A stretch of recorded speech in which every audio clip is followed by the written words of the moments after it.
Am I the asshole for telling my wife that I won't be opening the door for her creepy friend? My M41 wife, Becky, F39, is planning on traveling abroad to visit her sister and her family in the next few days. She'll be gone for the next 2.5 weeks. Over the past year, my wife has become very good friends with our neighbor, Emily, F37, who lives a few houses down. Long story short, Emily makes me feel uncomfortable, and I think she's trying to make a move on me. At first, I thought she was joking and I didn't think much of her behavior, but now it only makes me feel uncomfortable. Earlier today, Becky told me that she chatted with Emily and mentioned how she'd be going overseas for a few weeks. She said that Emily offered to come by and drop off some food for us, myself and our 11-year-old daughter Alice, from time to time. Becky was reluctant to agree, but after Emily insisted, she finally agreed. I was surprised that she'd agree to this without consulting me first, so I told her that it made me uncomfortable. Becky said that Emily means well, and it would be rude if we were to refuse now. I said okay, but that she shouldn't be surprised if Alice and I forget to open the door every time Emily comes knocking. Becky said that I was being a jerk to someone offering us kindness. AITA? Update: early this morning I spoke to Becky about my concerns regarding Emily's behavior. She said that Emily doesn't have any ulterior motives and only means well. She also brought up how Emily has her own husband and always tells Becky how great he is. For some more context, Emily is married, but her husband isn't home too much as he works in the military. When I asked if she could tell Emily that we don't need food deliveries, she said it would be awkward to mention it right before her trip, and how it would only be once or twice a week. Another thing Becky mentioned that has only increased my uneasiness is that Emily had given her a spare house key, just in case of emergencies or anything like that. For those wondering, my wife is leaving a few hours past midnight tonight. Context for clarification regarding the key: Emily gave my wife her own house key but doesn't have the key to our home. Some more context: for those wondering what Emily does, I can tell you that she does a lot of unnecessary physical contact, like hugging me whenever she sees me, which didn't bother me the first few times but increasingly makes me feel uneasy. Not only that, but she has made very suggestive comments in the past. I would also add that the way she dresses and her body language when she comes to our house seems to be a bit flirtatious. I would like to thank everyone who responded to my first post.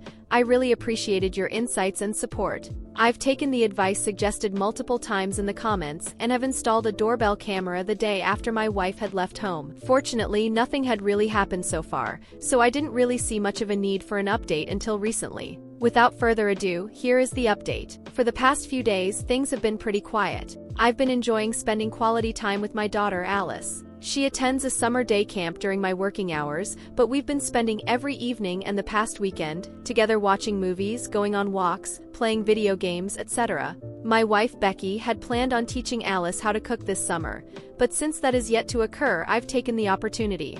I think Alice is a natural. She picks up instructions quickly and we've been having a lot of fun. The day before yesterday, our neighbor Emily came to drop off some food as she had told Becky she would. I did open the door as I decided to just accept once, to be polite, but I let her know that she didn't need to worry herself with any other deliveries as my daughter and I would be cooking. She was acting normally until the very end, where she said something along the lines of, "If there is anything else I can do for you, please let me know." She said it in a very flirtatious tone. I thanked her and told her that I appreciated the gesture but reiterated that we would be able to manage on our own. She then said, "Well, if you ever crave anything else, just let me know." Just think of it as a substitute for Becky. This made me feel a bit uncomfortable, mainly because of the tone she said it in. The next morning yesterday, Alice and I were rushing to get to camp and work. Emily popped out from nowhere and started telling me how her driveway was being resurfaced, and she needed somewhere to put her car for the next few days.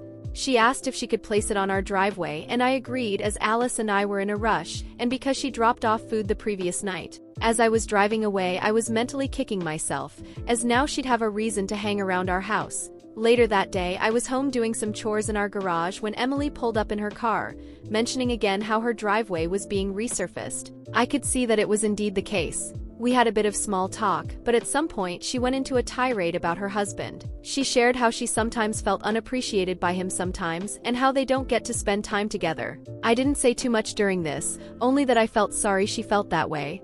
I glanced at my phone and then pretended that Alice was texting me to come pick her up. It was close enough to her time anyway. I said goodbye and locked up my house. Yesterday evening was largely uneventful, and I'm looking forward to spending some more time with my kid.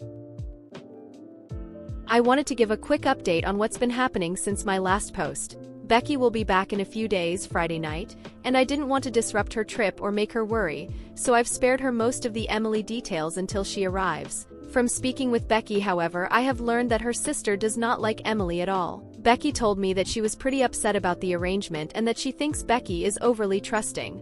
Aside from that, things have been largely quiet this week. Emily's driveway has been completed, so she has taken her car back. I haven't seen much of her since then. Hey everyone, it's been a pretty wild 24 hours. I'll give a quick recap of what's been happening. Since Becky was coming home last night, Alice and I spent most of the day tidying up. In the late afternoon, I decided to mow our lawn as it was about time to do so. In the past, I have occasionally mowed Emily's lawn, shoveled her driveway, etc. I do this because her husband has done this for us before, so I've always thought that this was just paying them back. Becky has also asked me to do this a few times in the past. However, because of what's been going on, I figured it would not be a good idea, and I purposely mowed our lawn when her car was away so that I could return to my house discreetly. After putting away our mower, I saw Emily's car pull into her driveway. Just as I was about to go inside, she called out to me. She asked when Becky would be back. I told her that Becky's flight was scheduled to arrive tonight, and she seemed happy about that. It was a humid day and I was sweating a bit. She mentioned that I looked hot, may not have meant it that way, but with her I never know, and suggested that Alice and I should drop by for drinks. I thanked her for the offer but explained that I couldn't, and the conversation mostly ended there. Becky arrived home last night, a few hours after midnight, and was very exhausted from her flight. After I brought her some food, we were only able to talk a bit about her trip before she went to bed. I planned on discussing Emily and showing her the video the next day once she had rested, but she was still asleep in the morning and I had to run errands. This is where things got complicated. After finishing my errands, I went home to spend time with Becky and tell her about the video. When I got home, Alice had already gone out with her friends, so it was just Becky and me. Becky seemed upset, so I asked her what was wrong. She told me that after waking up, she received a text from Emily welcoming her back and inviting her over. Becky agreed and went to Emily's house. She noticed that Emily's living room was messier than usual, but what bothered her more was a pair of men's exercise shorts on the sofa. They looked identical to a pair I had. I say had because those shorts went missing about a month ago. There was also what Becky thought was a condom wrapper on the floor next to it. During their conversation, Emily talked a lot about how kind I've been to her and how much we talked while Becky was away. Emily even suggested that Becky should have extended her stay at her sister's so she could continue looking after Alice and me. At that point, Becky excused herself and went home. She mentioned that she felt overwhelmed and almost sick. She told me that she came home panicking about what Emily might have meant, so she spoke with her sister. Her sister called BS on Emily's claims as everything seemed too conveniently placed, which calmed Becky down a bit. After sharing all this with me, she asked about my contact with Emily during her absence. I told her about the food, the car, and the conversation from the previous day. Then I showed her the video. Becky was stunned and said that Emily was blatantly trying to flirt with me. After watching it, she said she felt sick about all her interactions with her. The main issue still bothering us is the shorts. I had an identical pair that went missing.